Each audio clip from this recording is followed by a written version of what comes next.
وسلام على عباده الذين اصطفى أما بعد فأعوذ بالله من الشيطان الرجيم بسم الله الرحمن الرحيم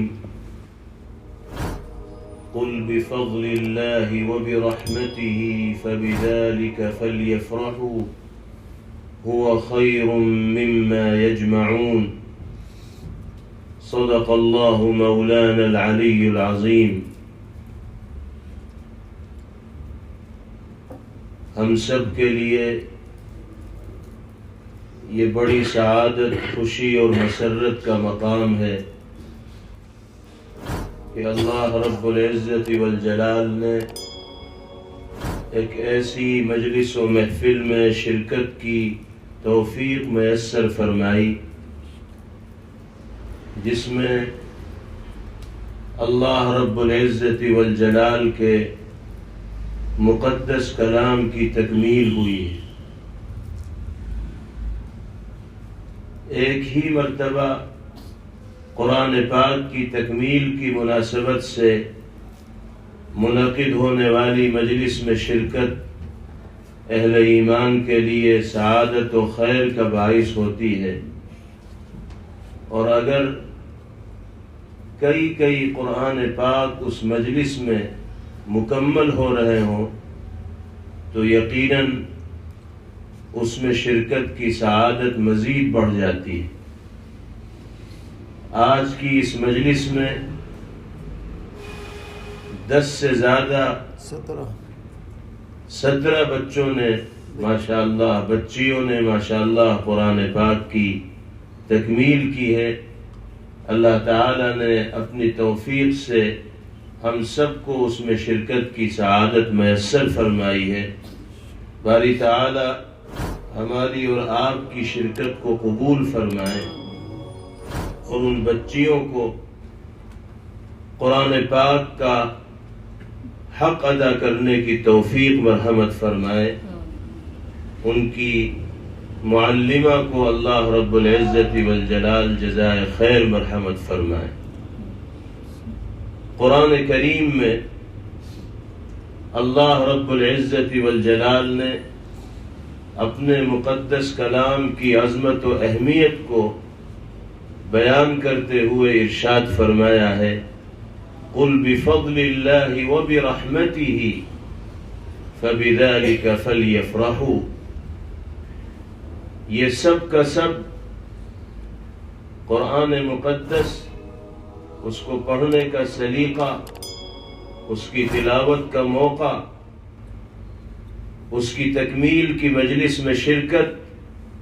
محض اللہ رب العزت والجلال کے فضل و کرم،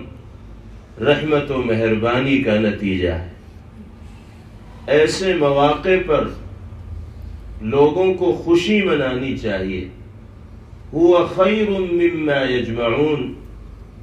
دنیا میں لوگ جو چیزیں بھی اپنے دامن میں سمیٹتے ہیں، جن دولتوں اور نعمتوں کو حاصل کرنے کی کوشش کرتے ہیں، اللہ رب العزت والجلال ارشاد فرما رہے ہیں کہ نعمت قرآن ان تمام نعمتوں اور دولتوں سے بہتر و افضل ہے جس کو حاصل کرنے کے لیے دنیا میں رہنے والے انسان تگ و دو کرتے ہیں، محنت و مشقت کرتے ہیں۔ اللہ تعالی نے اپنے کرم سے ان عزیز بچیوں کو اسی نعمت کو حاصل کرنے کی توفیق میسر فرمائی ہے جس سے بہتر دولت و نعمت اللہ پاک کے ارشاد گرامی کے مطابق کوئی دوسری نہیں ہو سکتی۔ قرآن پاک کتنی عظیم نعمت ہے۔ نبی کریم علیہ السلام نے ایک روایت میں ارشاد فرمایا، من اعطاہ اللہ شیئا من القرآن ثم رأى ان احدا اعطی افضل مما اعطی فقد استصغر مما عظمہ اللہ۔ جس انسان کو اللہ پاک نے تھوڑا بہت قرآن کریم عطا کر دیا، قرآن کریم کی چند آیتیں پڑھنی اس کو آ گئیں، چند صورتیں اس نے یاد کر لی، تھوڑا بہت سلیقہ قرآن مقدس کی تلاوت کا اس کو نصیب ہو گیا، تو اتنی بڑی نعمت و دولت اس کو حاصل ہوئی کہ اب اگر وہ دنیا میں بسنے والے کسی انسان کو کسی نعمت میں مالا مال دیکھ کر یہ حرص و تمنا کرتا ہے کہ کاش کہ یہ دولت و نعمت مجھے بھی نصیب ہو جائے، تو در حقیقت وہ اس نعمت کی توہین کرنے والا ہے جس کو اللہ رب العزت والجلال نے عظمت عطا فرمائی۔ یعنی جس کے پاس نعمت قرآن ہے،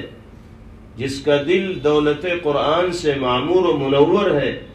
تو اللہ نے اب اس کو ایسا غنی بنا دیا ہے کہ اس کو کسی دوسری چیز کی طرف للچائی ہوئی نگاہ ڈالنے کی ضرورت ہی نہیں۔ نبی کریم علیہ الصلاۃ والسلام کے اس ارشاد گرامی سے قرآن پاک کی نعمت کے عظیم الشان ہونے کا پتہ چلتا ہے۔ ایک روایت میں پیغمبر علیہ الصلاۃ والسلام ارشاد فرماتے ہیں، مجتمع قوم فی بیت من بیوت اللہ یتلون کتاب اللہ ویتدارسون بینہم الا نزلت علیہم السکینہ وغشیتہم الرحمہ وحفتہم الملائکہ وذکرہم اللہ فی من عندہ۔ جس گھر میں لوگ اکٹھے ہو کر اللہ کے کلام کی تلاوت کرتے ہوں، سنتے اور سناتے ہوں، تو نبی کریم علیہ الصلاۃ والسلام ارشاد فرماتے ہیں کہ ان گھر والوں پر اور اس مجمع پر،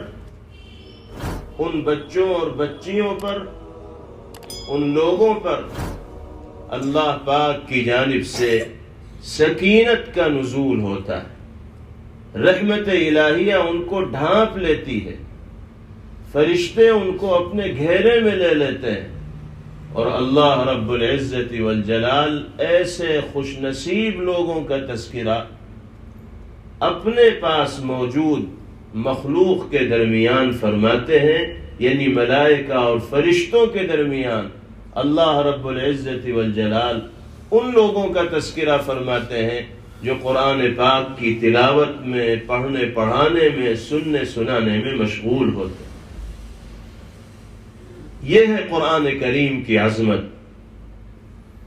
دنیا میں بسنے والے انسان جب تک اللہ کے اس کلام سے جڑے رہیں گے، خود بھی قرآن پاک کی تلاوت کے عادی بن کر زندگی گزاریں گے، اور اپنے گھر کے ہر فرد کو قرآن پاک کی تلاوت کا عادی بنانے کی کوشش کریں گے، اس وقت تک عظمتیں، رفعتیں، عزتیں اور سربلندیاں ان کا مقدر بنتی چلی جائیں گی۔ چونکہ اللہ نے اپنے کلام کو عظمت عطا فرمائی ہے، رفعت و سربلندی عطا فرمائی ہے، تو جو اللہ کے کلام سے جڑے گا، مربوط ہوگا، اللہ اپنے کلام کے صدقے میں اپنے فضل و کرم سے اس کو بھی عظمتوں سے، عزتوں سے اور سرفرازیوں سے مالا مال فرمائے۔ آج مسلمان اپنی ذلت و خواری کا، پستی و پریشانی کا رونا تو بہت روتا ہے، لیکن وہ اپنے گریبان میں منہ ڈال کر یہ نہیں دیکھتا، اپنی زندگی کا محاسبہ اور جائزہ لیتے ہوئے یہ نہیں دیکھتا کہ اس کا قرآن پاک سے اور اللہ کے کلام سے رشتہ کس درجے ہے۔ وہ خود قرآن پاک پڑھنا جانتا ہے یا نہیں جانتا، اپنے بچوں کو قرآن پاک پڑھانے کی فکر اس کے دل کے اندر پائی جاتی ہے یا نہیں پائی جاتی۔ افسوس یہ ہے کہ مسلمانوں کو اس جانب جتنی توجہ دینی چاہیے اتنی توجہ عمومی طور پر ہمارے سماج اور معاشرے کے اندر نہیں پائی جاتی۔ ہمیں اس بات کو یقینی بنانا ہوگا کہ ہم خود بھی اللہ کے کلام کی صحیح طور پر تلاوت کرنے والے بنیں، اس کے تقاضوں پر عمل کرنے والے بنیں، اور اپنے بچوں اور بچیوں کو بھی وہ ماحول فراہم کریں جس میں زندگی گزارتے ہوئے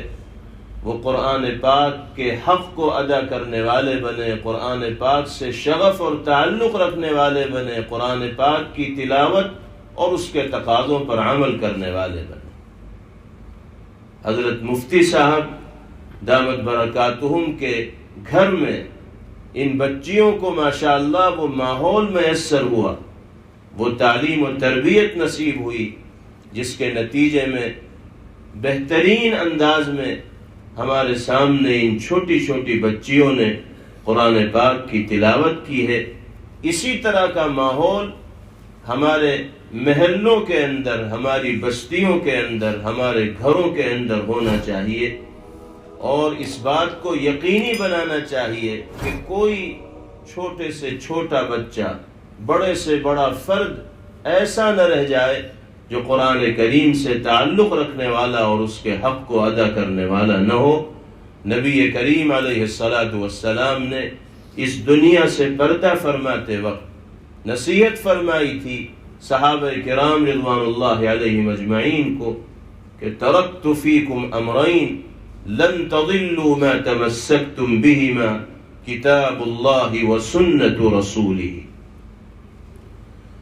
میں ایک دن اس دنیا کو چھوڑ کر چلا جاؤں گا،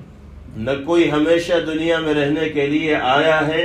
نہ آئے گا، مجھے بھی ایک دن جانا ہے، لیکن دو چیزیں تمہارے درمیان ایسی چھوڑ کر جا رہا ہوں کہ جب تک ان کو مضبوطی سے تھامے رہو گے، سینے سے لگائے رکھو گے،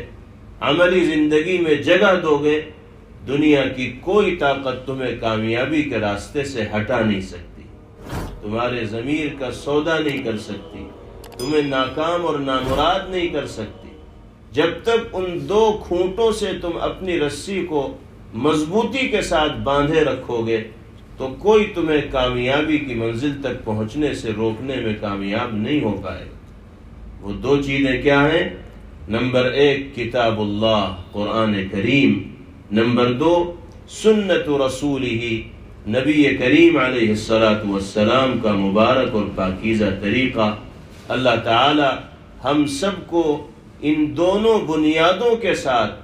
اپنے رشتوں کو مضبوط و مستحکم کرنے کی توفیق نصیب فرمائے، اور قرآنی ماحول کو عام کرنے کی اور اسی میں زندگی گزارنے کی باری تعالی ہم سب کو توفیق نصیب فرمائے۔ وآخر دعوانا ان الحمد للہ رب العالمین۔